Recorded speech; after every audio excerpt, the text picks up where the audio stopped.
Cyber अपराधों पर Agra commissionerate police ने कार्रवाई करते हुए साइबर अपराधों में सम्मिलित गिरोह के 8 अभियुक्तों को गिरफ्तार किया है।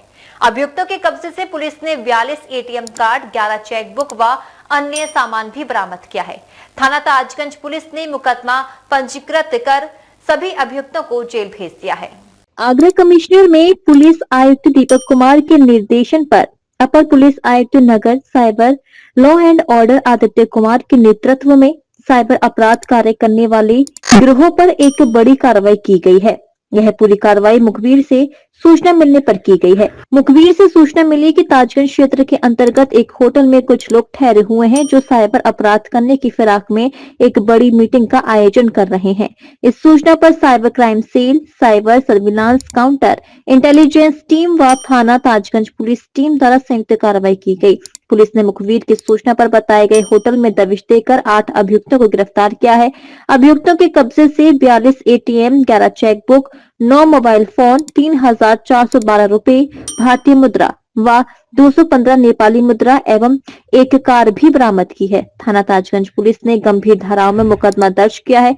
पुलिस की पूछताछ में अभियुक्तों ने अपना नाम रणवीर भार्गव, सौरभ चौधरी, अनुज, राहुल कुमार, देवेंद्र प्रताप सिंह, अजय कुमार, ध्रुवनाथ प्रताप सिंह, चिरंजीव शर्मा बताया है। यह सभी अभियुक्त अलग अलग जनपदों के रहने वाले हैं। 4 अभियुक्त अभी इस मामले में फरार हैं। भीलवाड़ा का एक व्यक्ति वरुण, राहुल और जय है। यह अभियुक्त अभी फरार हैं। अभियुक्त सौरभ का आपराधिक इतिहास भी है। आगरा के थाना ताजगंज, कमला नगर, थाना कोतवाली शहर, बुलंदशहर और थाना टप्पल अलीगढ़ में मुकदमे दर्ज हैं। रणवीर के खिलाफ हरियाणा और थाना ताजगंज आगरा में मुकदमे दर्ज हैं। अभियुक्त अजय, अनुज, चिरंजीवी, ध्रुवनाथ, देवेंद्र व राहुल के खिलाफ थाना ताजगंज में मुकदमा दर्ज हुआ है। यह पूरी कार्रवाई पर पुलिस ने अभियुक्त गणों से पूछताछ की तो अभियुक्तों ने बताया कि वह साइबर फ्रॉड का काम करते हैं। उनके फोन में कुछ ऐप है जिनसे फ्रॉड का पैसा खातों में आ जाता है तथा उस अकाउंट को मैनेज करने का काम वह करते हैं। उनका सारा काम उनके फोन में मौजूद ऐप से चलता है जिसकी लिमिट लाखों करोड़ों में हो। खाता का इंतजाम होने के बाद भी वह लोग अक्सर अलग अलग जगहों पर होटल में साइबर फ्रॉड करते हेतु एक जगह एकत्रित हुआ करते हैं और उनके कुछ साथी निर्धारित जगह के आसपास ही वाहनों में बैठकर ऐप के माध्यम से उनके साथ शामिल होते हैं। खातों की किट को अभियुक्त आगे अपने साथियों को दे देते हैं। खातों में करोड़ों रुपए का फ्रॉड करके खाते के फ्रीज हो जाने पर उनको बंद कर देते हैं। हमारी साइबर सेल टीम ने और साइबर सर्विलांस और काउंटर इंटेलिजेंस टीम को इनपुट मिला था कि कुछ लोग आगरा के एक होटल में इकट्ठा हुए हैं म्यूल अकाउंट्स लेकर उसमें साइबर ठगी करने के लिए। उसी क्रम में 8 लोगों को गिरफ्तार किया गया है, जिसमें से 2 लोगों के ऊपर पहले से मुकदमे दर्ज हैं साइबर फ्रॉड के और अलग अलग राज्यों में। इनके पास से हमें 42 एटीएम कार्ड्स और 11 चेकबुक और अन्य डिटेल्स मिली हैं। ये इनमें से 2-3 लोग डायरेक्ट विदेश में बैठे जो साइबर अपराधी हैं, साइबर ठग हैं, उनके सरगना हैं, उनके संपर्क में थे। वे उनके इशारे पर ये भारत में बैठे भोले भाले लोगों के अकाउंट, न्यूल अकाउंट्स खुलवाकर उन अकाउंट्स की डिटेल्स उनके पास भेज देते थे, जिसमें फिर साइबर ठगी का पैसा लोगों से लेकर घुमाया जाता था। इसके बदले में सर इनको कोई कमीशन मिलती थी? इन्होंने 2% कमीशन की बात अभी स्वीकार की है कि हर एक अकाउंट्स पे जो भी ट्रांजैक्शन होता था तो उसे इन्हें 2% का मुनाफा इन्हें भी मिलता था।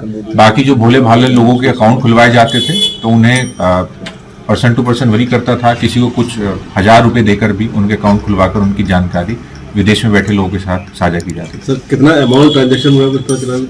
देखिए, इनके अभी तक जो प्रथम दृष्टया है, इनके पास से कुछ अकाउंट्स जो इन्होंने व्हाट्सएप के माध्यम से अन्य सोर्सेज के माध्यम से शेयर किया है, उनमें कुछ पे एनसीआरपी कंप्लेंट्स भी है। बाकी चूंकि अभी हमारी टीम इस पर काम कर रही है तो आगे आने वाले टाइम में और भी जानकारी आएंगी कितने अकाउंट्स एक आपने मशीन के बारे में बताया, ये मशीन मतलब किन लोगों के पास है और वो किस तरह से बैंक से ट्रांजैक्शन कर रहे हैं, कैसे सफल हो पा रहे हैं?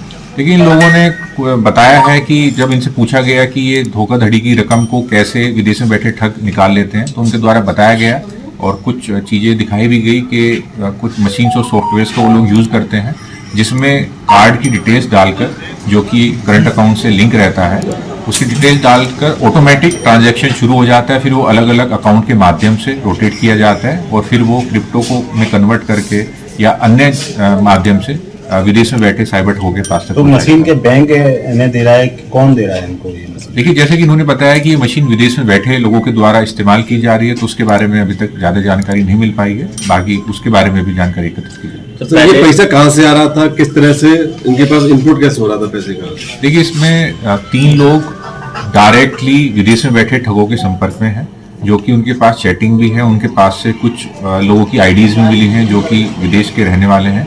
वो जरूरत के हिसाब से इन लोगों को अपना रिक्वायरमेंट बताते थे और उसी के आधार पर ये लोग यहाँ भोले भाले व्यक्तियों के करंट अकाउंट खुलवाकर उन्हें भेज देते थे, जिसमें फिर साइबर ठगी की जाती है। सर, मशीन की जो बात आ रही है वो इन लोगों को ट्रेंड भी किया जा रहा है, कुछ ऐसा सामने आया है? देखिए, अभी उस बारे में ज्यादा जानकारी नहीं है। अभी तो सिर्फ हमें ऐसा पता चला है कि सॉफ्टवेयर और मशीन का यूज विदेश में बैठे ठग कर रहे हैं, जिसके माध्यम से बहुत मोटी रकम को अलग अलग अकाउंट्स में रोटेट कर कर उसका ट्रांजैक्शन किया जाता है। तब पहले भी कई मामलों में पुलिस खातों को लेकर खुलासा कर चुकी है। खाते खुलवाए जाते थे, ठगी की जाती थी, उन खातों में रकम की जाती थी। क्या ये गैंग भी उन्हीं, पहले जो कंबोडिया का जो गैंग था उन्हीं के लोगों के संपर्क में था, ये अलग है? देखिए, जैसा आप सभी जानते हैं कि साइबर अपराध कारित करने वाले अपराधी और इसके मोडस ऑपरेंडी में अलग अलग लेयर होती हैं। इसमें एक तो इनके मुख्य साजिशकर्ता होते हैं जो कि विदेश में बैठकर ये पूरा ऑपरेट करते हैं। दूसरे इंडिया में बैठे इनके हैंडलर होते हैं जो उन्हें रिसोर्सेज उपलब्ध कराते हैं।